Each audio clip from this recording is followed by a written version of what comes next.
Selamat sore dan selamat hari Minggu bagi Jemaat GKI San Francisco dimanapun Anda berada. Terima kasih atas partisipasi Anda dalam ibadah virtual pada sore hari ini. Sebentar lagi kita akan memulai kebaktian pada sore hari ini. Oleh karena itu, marilah kita bersama-sama berdoa kepada Tuhan untuk memohon pimpinannya. Mari kita berdoa. Allah Bapa kami yang bertahta di dalam kerajaan surga, betapa kami mengucap syukur atas segala penyertaan-Mu, kebaikan-Mu, dan rahmat-Mu di dalam kehidupan kami hari lepas hari.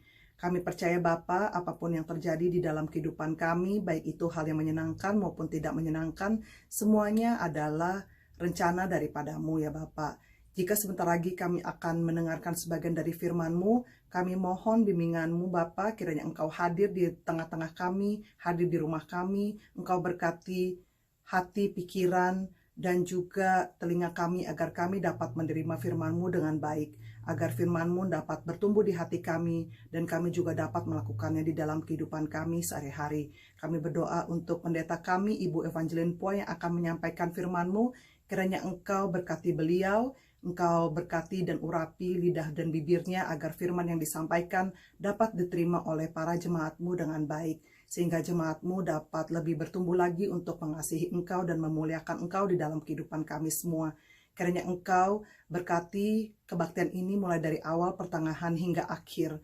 Biarlah nama-Mu saja yang dipermuliakan. Di dalam nama Tuhan Yesus kami berdoa dan mengucap syukur. Amin. Marilah kita bersama-sama menyanyikan lagu pembukaan berikut ini.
Jesus, and I drank of that life-giving stream.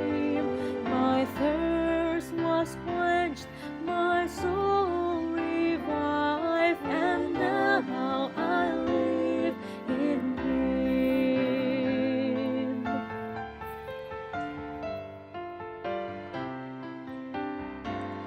I heard the voice of Jesus say, I am this dark world's light. Look unto me, thy morn shall rise, and all thy day be bright. I look to Jesus, and I found in Him my star, my sun,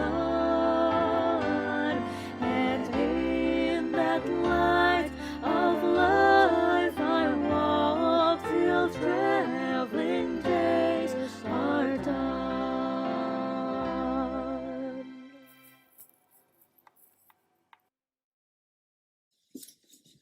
Saudara-saudara, ibadah ini terjadi karena pertolongan kita ialah dari Allah yang menciptakan langit dan bumi, yang kasih setianya tidak pernah meninggalkan tiap buatan tangannya. Salam sejahtera dari Allah Bapa dan dari Tuhan Yesus Kristus serta persekutuan Roh Kudus bagi saudara-saudara yang datang dalam nama Tuhan. Tuhan beserta saudara. Saudara-saudara yang dikasih oleh Tuhan Yesus Kristus, pada minggu ini kita akan membicarakan satu topik, satu tema yang sudah sangat biasa, tetapi selalu ingin mengingatkan saya dan saudara-saudara akan kasih Allah yang membebaskan dan mengampuni. Maka kita diingatkan akan 1 Yohanes 4 ayat 7, 8, dan 10 berbunyi demikian.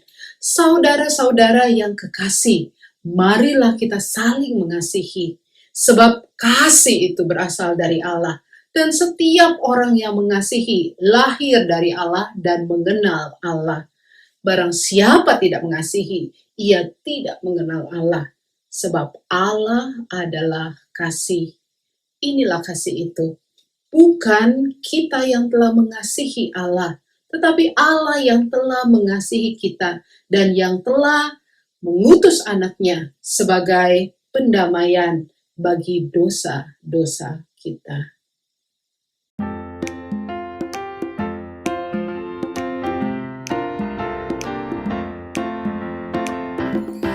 Tuhan Yesus sahabatku, tercinta dan erat, melebihi segalanya bagiku. Bunga bakung paling indah yang tumbuh di lembah, mengampuni, menyucikan diriku. Penghibur dalam duka, penolong yang teguh, kepadanya ku serahkan kuatirku. Bunga bakung paling indah yang tumbuh di lembah, melebihi segalanya bagiku.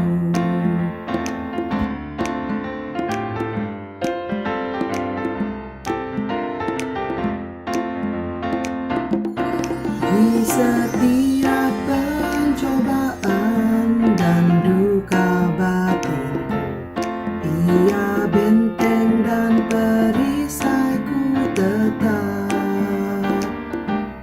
Demi Dia ku tinggalkan berhala hatiku, oleh Dia ku bertahan dan tegak. Digoda oleh iblis, ku takkan menyerah. Yesus jamin kemenangan imanku.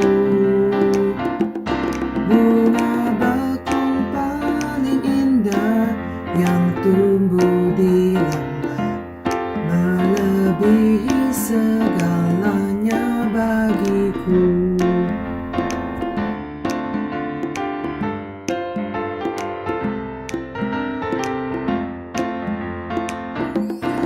Ia takkan membiarkan dan meninggalkanku. Aku hidup oleh iman padanya. Ia tembok yang berarti di sekelilingku, roti hidup yang membuatku kenyang. Kelak di kemuliaan ku nampak wajahnya, dan berkat surgawi melimpahiku. Bunga bakung paling indah yang tumbuh di lembah, melebihi segalanya bagiku.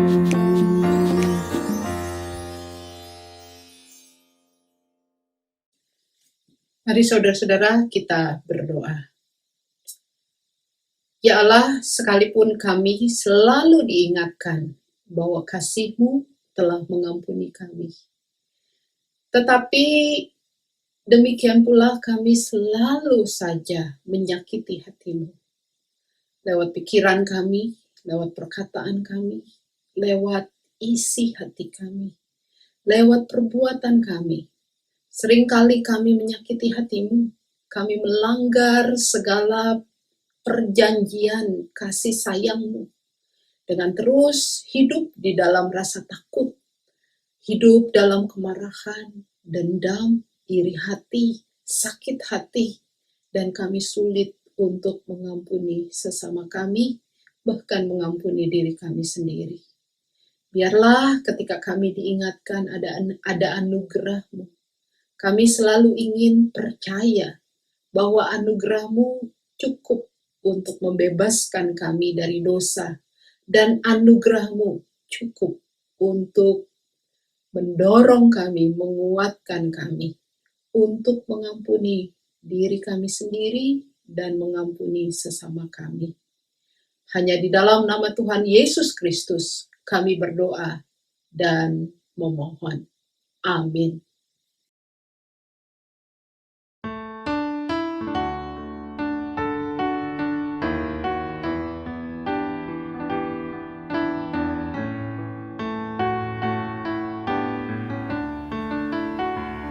Mengapa Yesus turun dari sorga, masuk dunia gelap penuh celah, berdoa dan bergumul dalam taman, cawan pahit pun diterimanya. Mengapa Yesus menderita didera, dan mahkota duri pun dipakainya? Mengapa Yesus mati bagi saya? Kasih-Nya, ya karena kasih-Nya.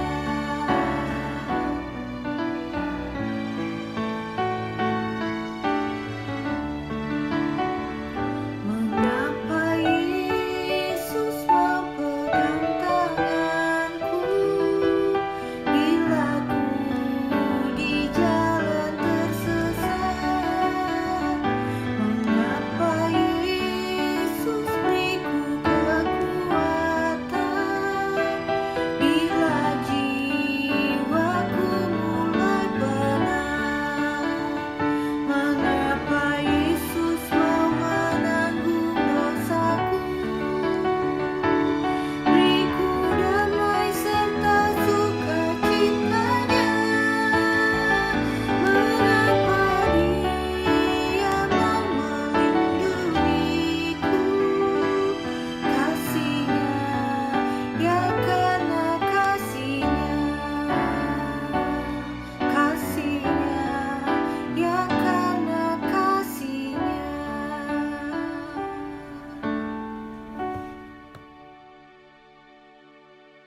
Para sahabat, bagi kita yang telah diampuni, biarlah kita mengingat apa yang pemazmur katakan di dalam Mazmur 103 ayat 8 sampai 11 yang akan membuat kita menyemangati kita untuk saling mengampuni satu sama lain. Tuhan adalah penyayang dan pengasih, panjang sabar dan berlimpah kasih setia. Tidak selama-lamanya Ia menuntut dan tidak untuk selama-lamanya Ia mendendam. Tidak dilakukannya kepada kita setimpal dengan dosa kita, dan tidak dibalasnya kepada kita setimpal dengan kesalahan kita, tetapi setinggi langit di atas bumi, demikianlah besarnya kasih setianya kepada orang-orang yang takut akan Dia. Demikianlah berita anugerah dari Tuhan. Mari kita nyatakan salam damai, salam kasih kita sebagai orang-orang yang telah diampuni. Bagi para sahabat yang mengikuti ibadah melalui YouTube channel ini, mari kita menyatakan salam damai kepada orang-orang terdekat kita. Kiranya kita terus belajar untuk saling mengasihi dan mengampuni. Damai Tuhan besertamu.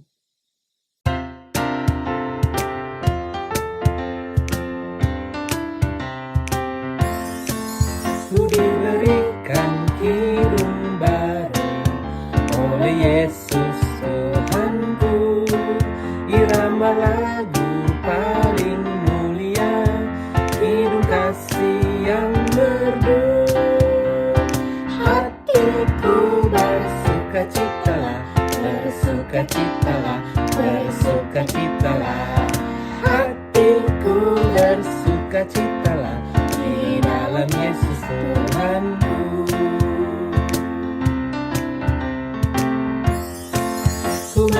mengasihi Tuhan Yesus yang tersalib bagiku.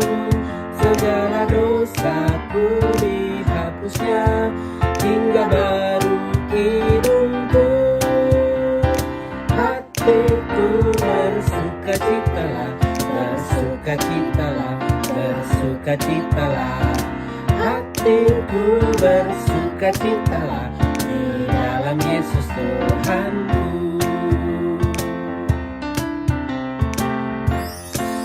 Ku muliakan kasih Yesus dalam lagu yang merdu.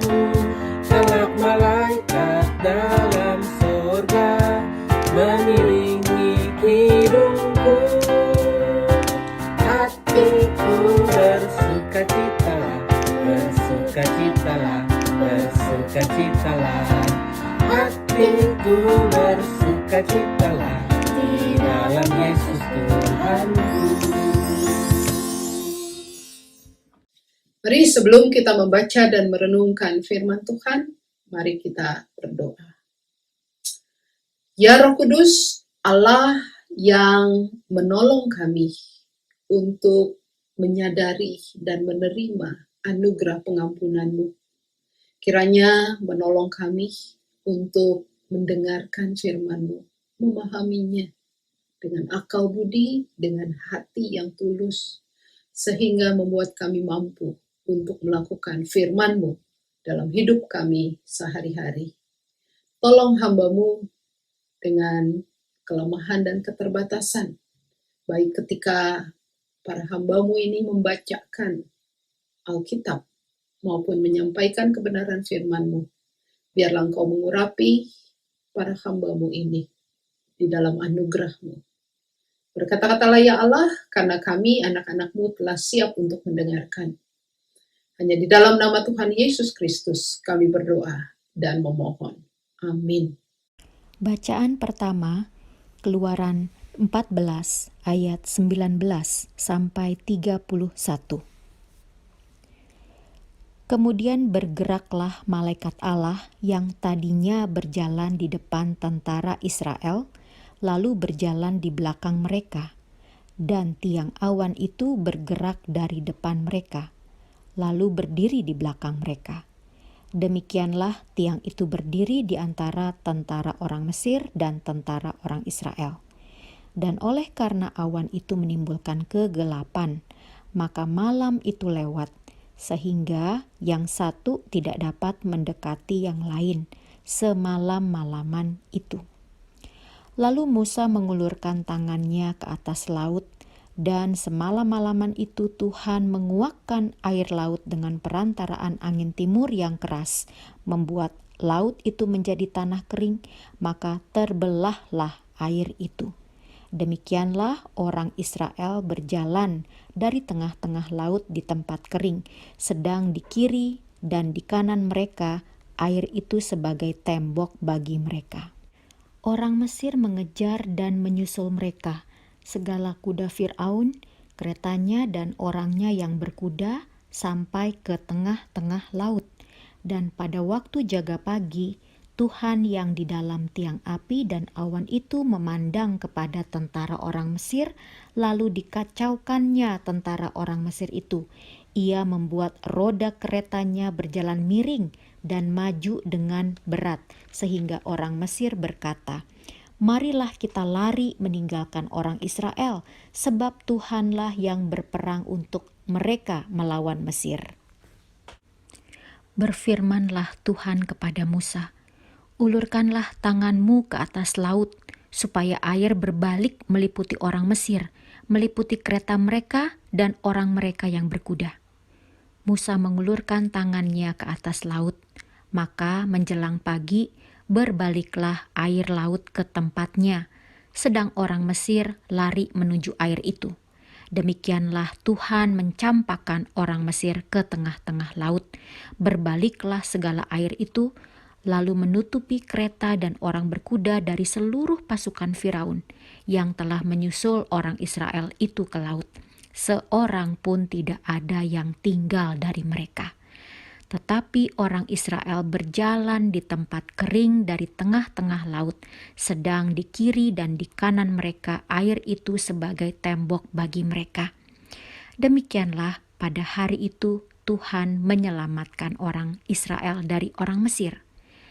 Dan orang Israel melihat orang Mesir mati terhantar di pantai laut. Ketika dilihat oleh orang Israel betapa besarnya perbuatan yang dilakukan Tuhan terhadap orang Mesir, maka takutlah bangsa itu kepada Tuhan, dan mereka percaya kepada Tuhan dan kepada Musa, hambanya itu. Demikianlah sabda Tuhan, syukur kepada Allah. The second reading is from Matthew chapter 18, verses 21 to 35. Then Peter came and said to him, Lord, if another member of the church sins against me, how often should I forgive? As many as 7 times? Jesus said to him, Not 7 times, but I tell you 77 times. For this reason, the kingdom of heaven may be compared to a king who wished to settle accounts with his slaves. When he began the reckoning, one who owed him 10,000 talents was brought to him, and as he could not pay, his lord ordered him to be sold, together with his wife and children and all his possessions, and payment to be made. So the slave fell on his knees before him, saying, Have patience with me, and I will pay you everything. And out of pity for him, the lord of that slave released him and forgave him the debt. But that same slave, as he went out, came upon one of his fellow slaves who owed him 100 denarii, and seizing him by the throat, he said, Pay what you owe. Then his fellow slave fell down and pleaded with him, Have patience with me, and I will pay you. But he refused. Then he went and threw him into prison until he would pay the debt. When his fellow slaves saw what had happened, they were greatly distressed, and they went and reported to their lord all that had taken place. Then his lord summoned him and said to him, You wicked slave, I forgave you all that debt because you pleaded with me. Should you not have had mercy on your fellow slave as I had mercy on you? And in anger his lord handed him over to be tortured until he would pay his entire debt.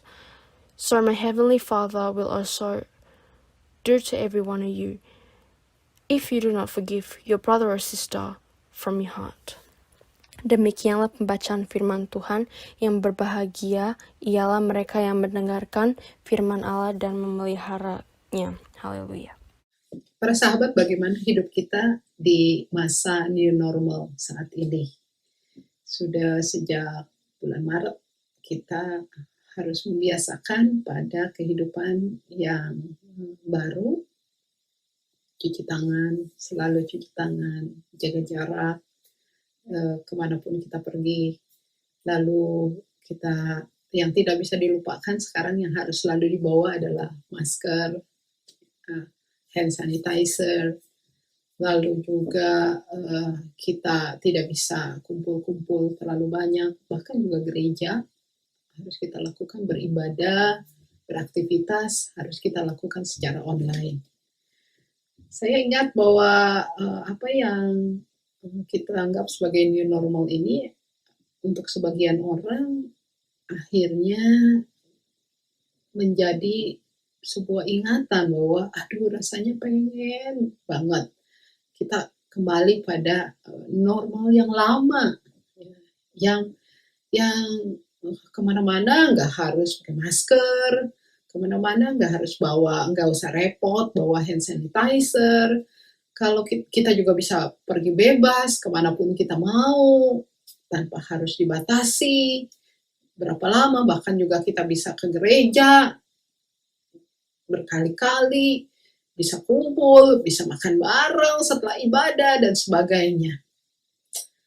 Para sahabat, ini sebenarnya mau mengajak kita bahwa apa yang dulu kita lakukan, dulu tidak terasa bahwa itu sesuatu yang memudahkan kita, yang membuat kita harusnya bersyukur, karena ya sudah seperti itu, sudah menjadi kebiasaan. Ini yang disebut bahwa hidup kita selalu merasa bahwa take it for granted. Apa yang dulu kita anggap biasa, sulit untuk kita terima dengan rasa syukur. Tapi ketika kita sekarang dalam keadaan mau tidak mau kita dipaksa untuk berada pada kondisi normal yang baru, kita baru sadar bahwa hidup itu tidak selalu take it for granted. Hidup itu harus kita syukuri sekecil apapun juga.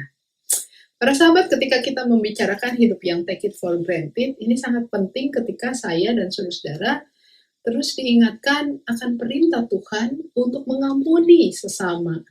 Kenapa? Karena kalau kita ngomongin pengampunan, kita selalu mengatakan perintah ini amat sulit dan saya nggak sanggup untuk mengampuni. Kenapa? Karena saya punya luka atas apa yang orang lain perbuat.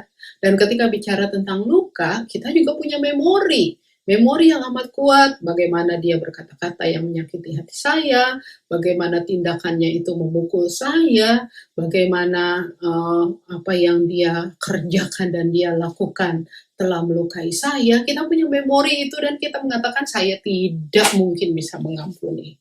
Dan sulit sekali.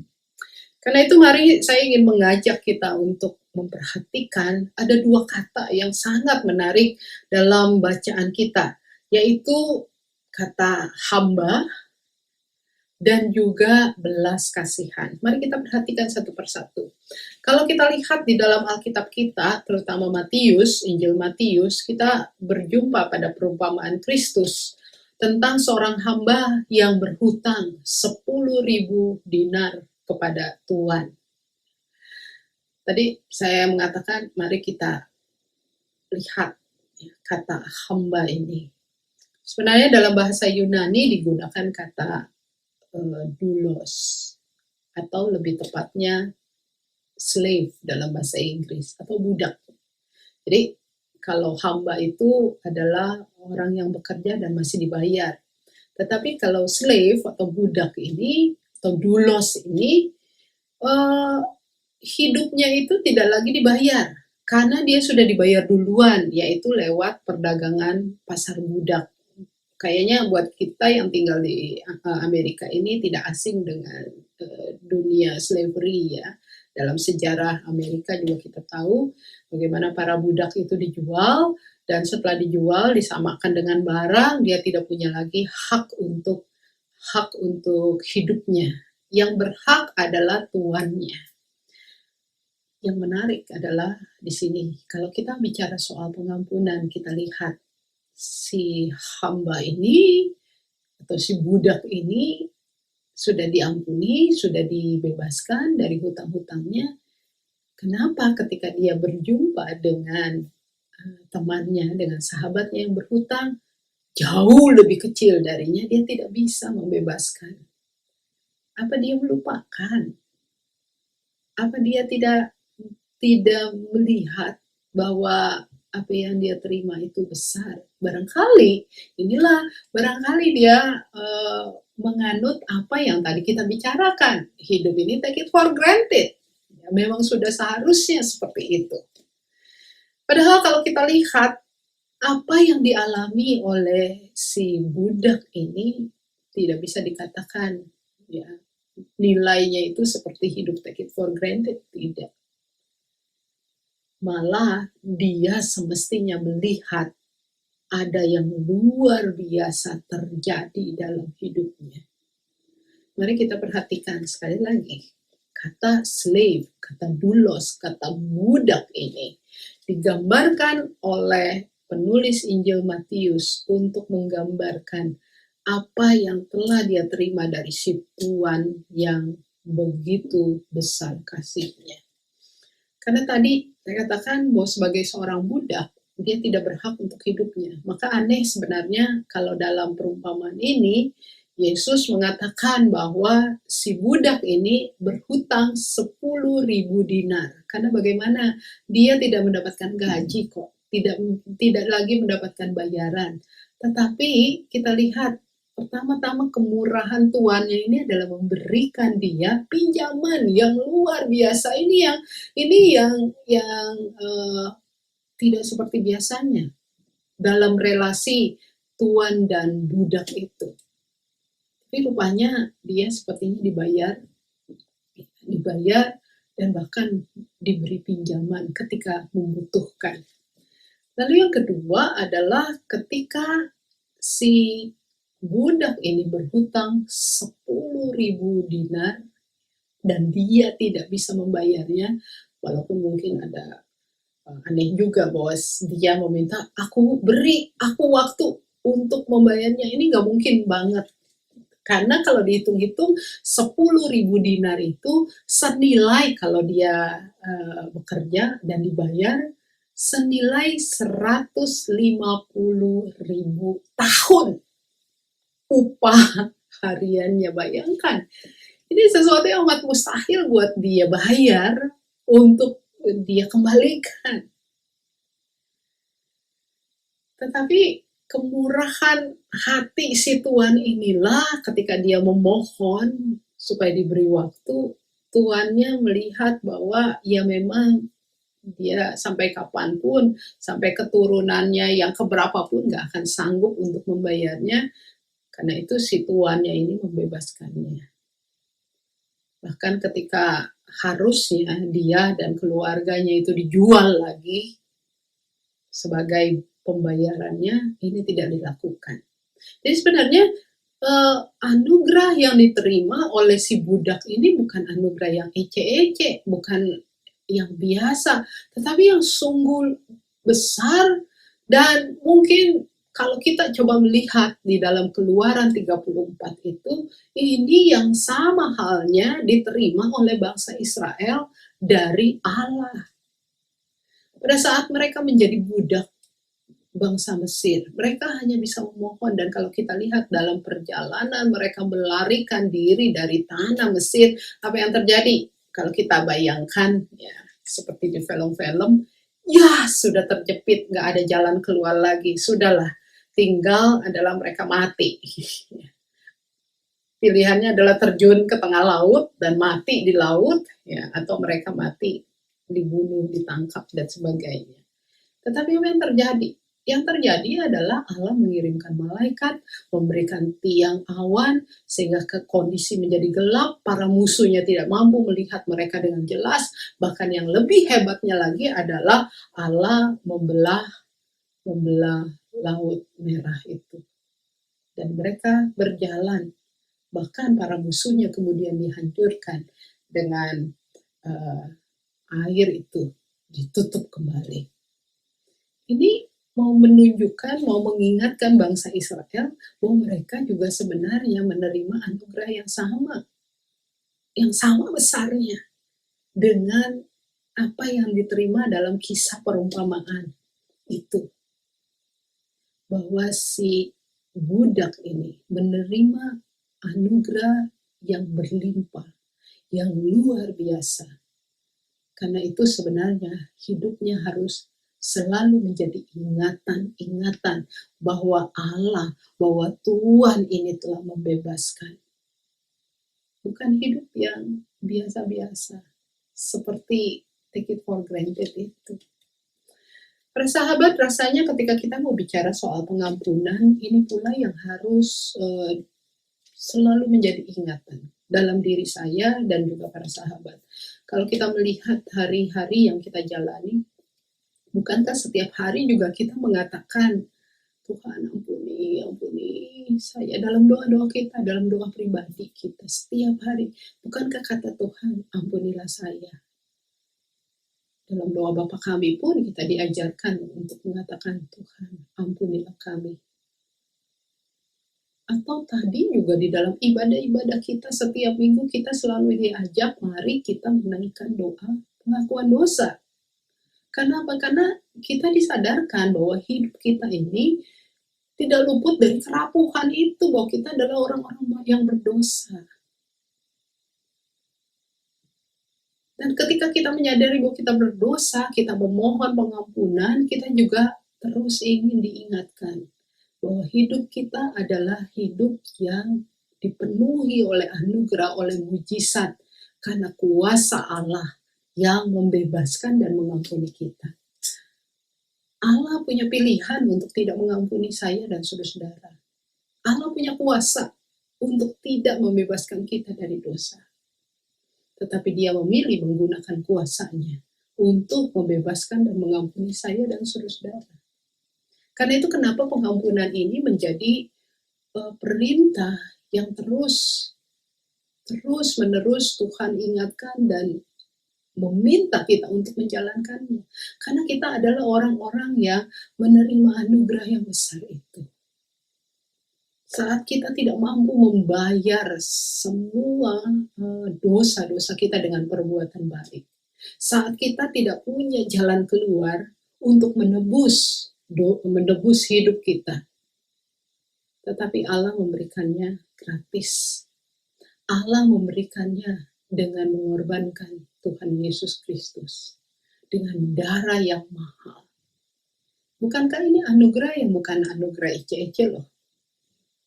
Atau kalau dalam bahasa Bonhoeffer, ini yang disebut dengan anugerah yang mahal, bukan yang cheap grace, bukan anugerah murahan. Atau juga yang tadi kita katakan, jangan selalu mengatakan bahwa hidup kita sebagai orang Kristen, ya take it for granted. Kalau diampuni, ya memang udah seharusnya begitu. Sesuai dengan janji Tuhan, nggak bisa. Kita harus selalu menyadari dan mengingat bahwa kita telah menerima anugerah yang mahal itu. Yang membebaskan saya dan saudara-saudara. Yang kedua, mari kita perhatikan kata belas kasihan. Belas kasihan. Tergeraklah si Tuan ini oleh belas kasihan. Dalam bahasa Inggris digunakan kata compassion. Kata ini dalam bahasa Yunani digunakan kata yang berkaitan dengan akar katanya adalah splankna. Apa itu splankna? Splankna secara harafiah itu artinya isi perut, ya, isi perut. Buat saudara-saudara penggemar jeroan, ya, tahu apa saja isi perut, usus, ya, dan sebagainya, yang enak-enak. Ya, saya penyuka jeroan. Ya. Jadi saudara-saudara tahu. Tapi apa hubungannya ini belas kasihan dengan splankna tadi, isi perut ini?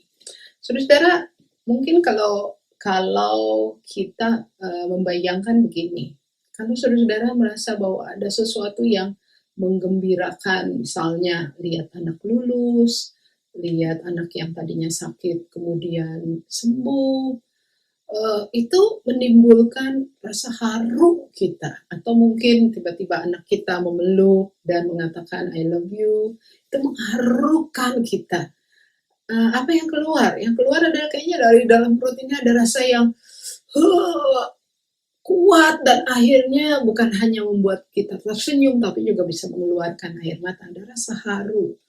Atau mungkin kalau seseorang memenangi pertandingan yang sebenarnya berat pertandingan ini tapi berhasil dilewati, setelah melewati tahap-tahap ada rasa haru ketika kita dikatakan kamulah pemenangnya. Atau bukan cuma rasa haru tapi misalnya saja ketika kita naik roller coaster, ya.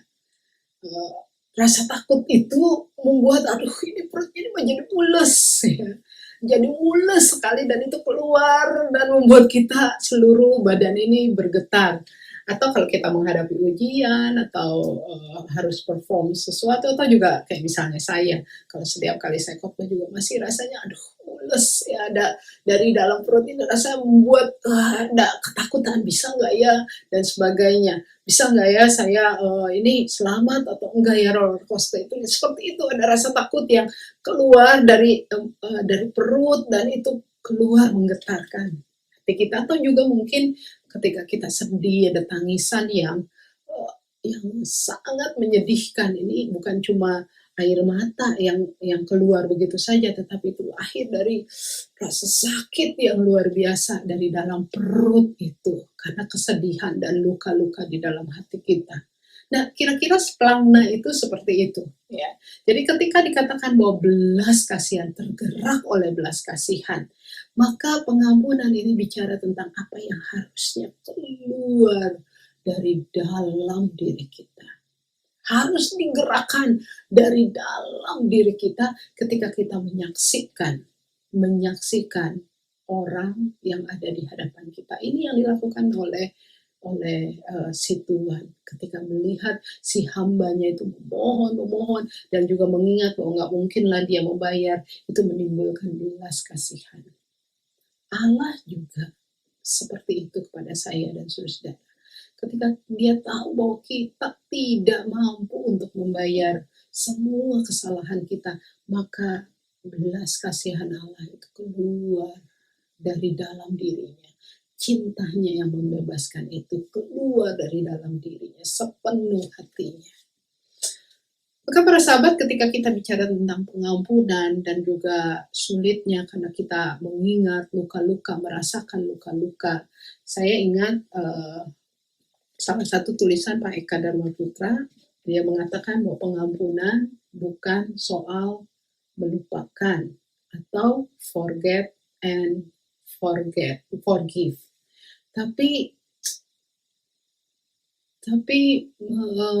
pengampunan itu soal mengingat dan mengampuni, remembering and forgiving.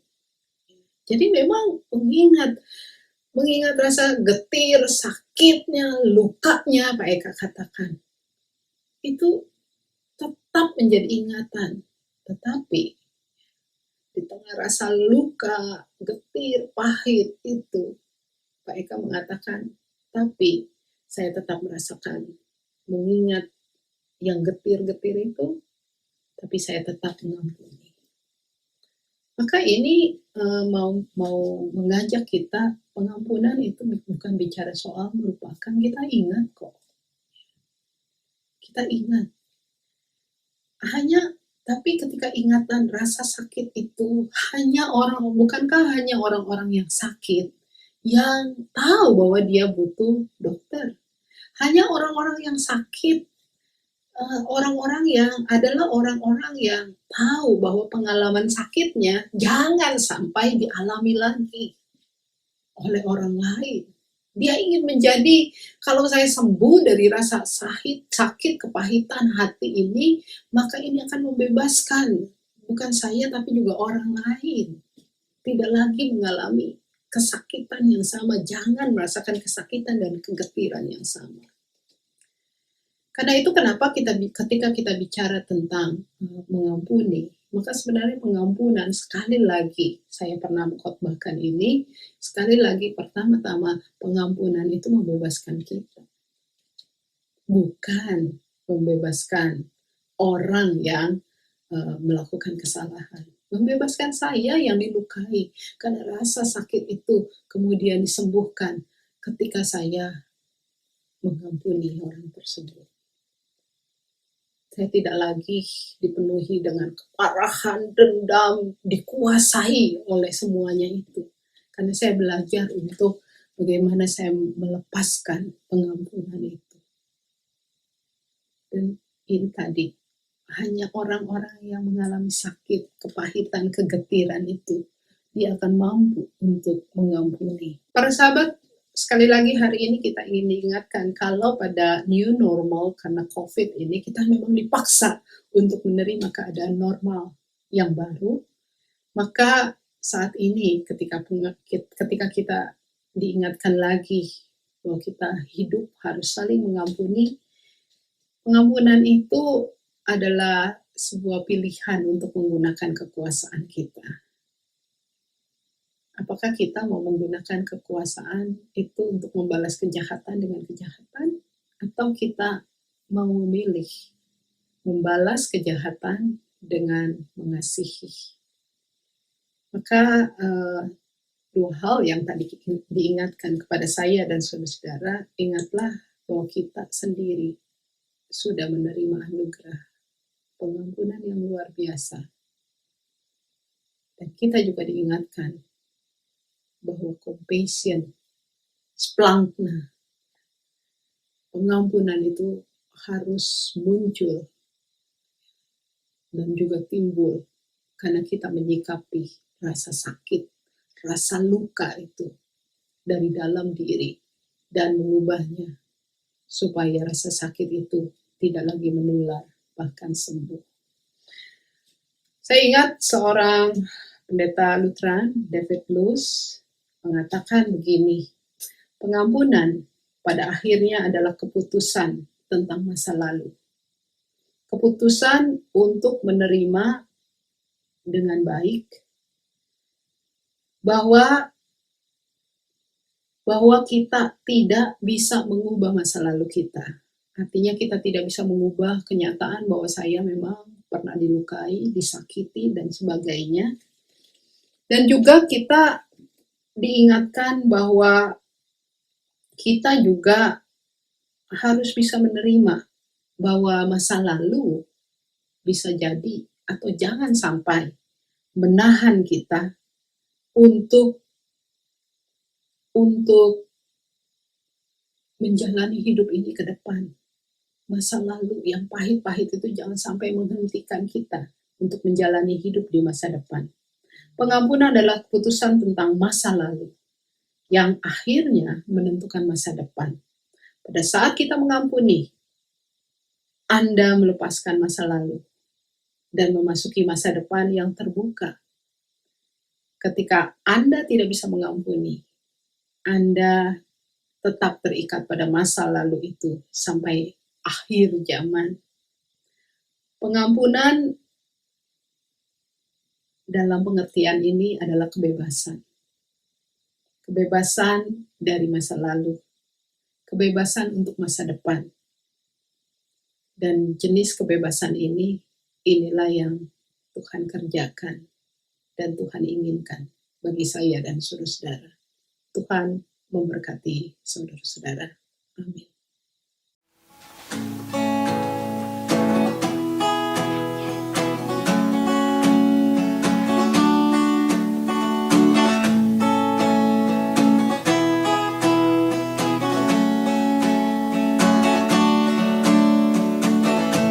Blessed be your name in the land that is plentiful, where streams of abundance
Jemaat yang dikasihi Tuhan, saya undang untuk kita bangkit berdiri.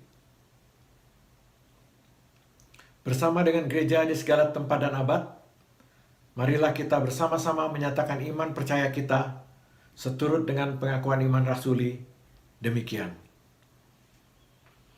Aku percaya kepada Allah, Bapa yang Maha Kuasa, Halik langit dan bumi, dan kepada Yesus Kristus, anaknya yang tunggal, Tuhan kita, yang dikandung dari Roh Kudus, lahir dari anak darah Maria, yang menderita sengsara di bawah pemerintahan Pontius Pilatus, disalibkan, mati dan dikuburkan, turun ke dalam kerajaan maut. Pada hari yang ketiga, bangkit pula dari antara orang mati, naik ke surga, duduk di sebelah kanan Allah, Bapa yang Maha Kuasa.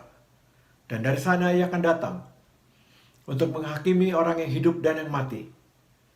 Aku percaya kepada Roh Kudus, gereja yang kudus dan am, persekutuan orang kudus, pengampunan dosa, kebangkitan orang mati, dan hidup yang kekal.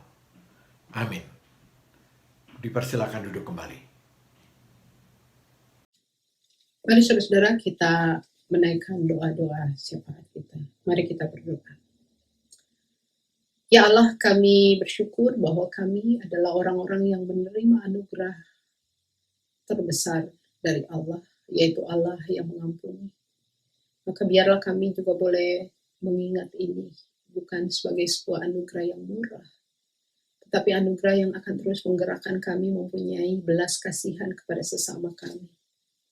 Dan karenanya kami berdoa bagi orang-orang yang saat ini terluka, orang-orang yang merasa begitu pahit hidupnya, oleh karena keadaan dilukai, oleh karena dihianati, oleh karena dibully, oleh karena ada banyak hal hidupnya tertindas.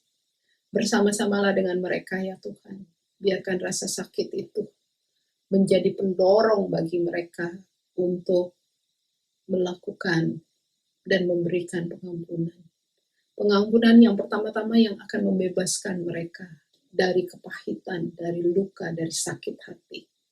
Dan juga pengampunan yang akan mendorong mereka untuk melawan sistem yang merusak, untuk melawan orang-orang yang berlaku tidak adil dengan kasih, bukan membalas kejahatan dengan kejahatan.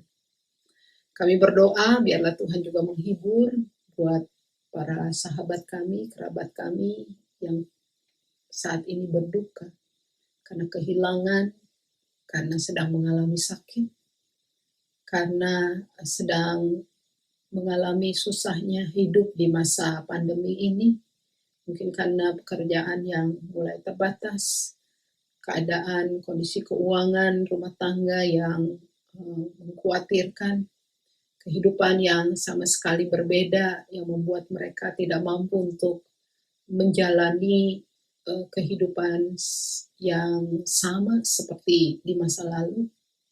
Tuhan, biarlah mereka boleh terus berharap, tidak kehilangan pengharapan itu. Sekalipun rasanya jalan di depan tidak terlihat dengan jelas atau sampai kapan semuanya berakhir. Kami berdoa juga untuk penanganan COVID-19 yang dilakukan oleh para pemimpin bangsa kami di seluruh dunia ini, oleh tim medis, mereka yang bekerja di garda terdepan, buat para ilmuwan yang terus berupaya untuk menemukan vaksin. Biarlah inilah saatnya seluruh bangsa-bangsa di seluruh dunia ini bekerja sama, tidak lagi hidup di dalam peperangan dan keinginan untuk mengalahkan satu sama lain. Inilah saatnya untuk bersama-sama memikirkan yang terbaik bagi kehidupan seluruh ciptaan. Menemukan vaksin dan obat yang tepat untuk COVID-19 ini. Kami berdoa saat ini juga untuk kehidupan kami bergereja, bagi jemaatmu GKI San Francisco. Kiranya kami boleh terus saling mengasihi satu sama lain, memberi perhatian, memberikan lawatan, saling memberikan hal-hal yang baik, motivasi yang baik di tengah masa yang tidak mudah ini. Biarlah apa yang kami lakukan juga menggembirakan, bukan hanya menggembirakan hati Tuhan, tetapi juga kami sebagai saudara seiman, dan membuat kami juga tidak kehilangan panggilan untuk mengasihi sesama kami di sekitar kami. Kami ingin berdoa juga untuk kebakaran dan di seluruh California, di tempat-tempat lain juga, bahkan juga di Bay Area ini. Tuhan, kami berdoa untuk pemerintah lokal yang terus mengupayakan juga mengusahakan bagaimana menghentikan kebakaran ini. Kami berdoa juga untuk tim pemadam kebakaran yang bekerja keras. Biarlah mereka juga tetap semangat dan mereka juga diberi kesehatan yang baik. Kami berdoa untuk orang-orang yang telah mengungsi dari tempat tinggal mereka untuk sementara karena kebakaran ini. Ketika mereka berada dalam keadaan tidak nyaman ini, kiranya mereka tetap teguh, bahkan juga mereka boleh saling menolong satu sama lain dan tidak kehilangan harapan juga. Tuhan, akhirnya kami ingin membawa seluruh doa dan permohonan ini hanya ke dalam satu nama, yaitu Tuhan Yesus Kristus yang telah mengajarkan kami berdoa. Bapa kami yang dari surga, dikuduskanlah namamu, datanglah kerajaanmu, jadilah kehendak-mu di bumi seperti di surga. Berikanlah kami pada hari ini makanan kami yang secukupnya, dan ampunilah kami akan kesalahan kami, seperti kami juga mengampuni orang yang bersalah kepada kami. Dan janganlah membawa kami ke dalam pencobaan, tetapi lepaskanlah kami daripada yang jahat. Karena Engkau yang punya kerajaan, dan kuasa, dan kemuliaan, sampai selama-lamanya. Amin. Selamat sore jemaat yang dikasihi Tuhan. Berikut ini adalah warta jemaat untuk minggu ini. Bagi jemaat yang membutuhkan konsultasi pastoral, dapat menghubungi majelis atau pendeta Evangeline Poa melalui nomor 415-685-5979 atau mengirimkan email ke session@gkisf.org. Majelis jemaat mengucapkan selamat bagi mereka yang merayakan hari ulang tahun, anniversary, ataupun peristiwa penting lainnya. Oleh karena itu, sebagai ucapan syukur, jemaat dapat memberikan persembahan melalui Thanksgiving ke nomor 415-532-2225 atau secara online melalui website berikut ini. Persembahan juga dapat diberikan melalui Zelle ke email gkisf1991@gmail.com. Jemaat dapat transfer uang atau mendepositkan cek ke Bank of America atas nama GKI San Francisco. Untuk nomor account dan routing number dapat dilihat di WhatsApp grup GKI San Francisco. Dalam masa-masa social distancing ini, majelis ingin mengundang jemaat untuk tetap berpartisipasi dalam persekutuan dengan umat Tuhan. Berikut ini adalah kegiatan virtual gereja kita. Doa malam setiap hari Senin, jam 8:30 sampai 9:30 malam.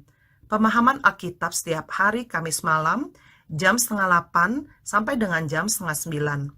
Sunday School setiap hari Sabtu pagi, jam 11 sampai 11:30. Youth Fellowship setiap hari Sabtu malam, jam 8 sampai dengan jam 9. Info lebih lengkap mengenai kegiatan ini dapat dilihat di WhatsApp grup GKI San Francisco. Kami juga mengundang jemaat untuk menghadiri virtual social hall setelah ibadah ini selesai. Demikian warta minggu ini. Terima kasih atas perhatian saudara sekalian. Sampai jumpa minggu depan, jam 4 sore di channel yang sama. Stay healthy and safe. Tuhan memberkati.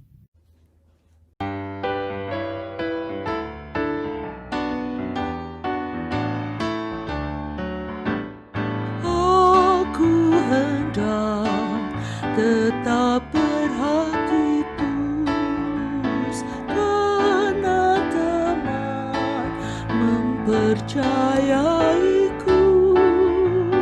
Aku hendak tetap berjalan lurus karena teman telah mengasihiku. Karena teman telah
Saudara-saudara, anugerah pengampunan itu telah dianugerahkan kepada saya dan saudara-saudara. Sebuah anugerah yang sangat mahal. Dan anugerah pengampunan itulah yang kiranya membuat kita mampu merasakan rasa sakit, rasa luka itu. Dan itu membuat kita, membebaskan kita menjadi orang-orang yang bersedia untuk mengampuni dengan belas kasihan. Ketika rasa sakit itu melukai kita dan kita tidak ingin orang lain pun melakukan hal yang sama, maka kita diajak untuk menjadi pembebas dengan apa yang kita miliki, menjadikan kebebasan dan pengampunan itu menjadi sebuah nilai hidup saat ini. Karena itu, pulanglah, lakukanlah, dan terimalah berkat Tuhan. Kiranya anugerah Allah Trinitas yang mengampuni dan membebaskanmu akan membuatmu hidup di dalam pengampunan, mengampuni dirimu, mengampuni sesamamu. Kiranya Allah, Anak, dan Roh Kudus selalu menyertaimu dan mengingatkanmu bahwa anugerah yang terbesar itu telah diberikan dan akan mendampingimu untuk membawa pengampunan kepada sesamamu. Kiranya Allah, Bapa, Anak, dan Roh Kudus akan selalu memampukanmu dan memberkatimu untuk menjadi berkat dimanapun engkau berada, dari sekarang sampai selama-lamanya. Amin.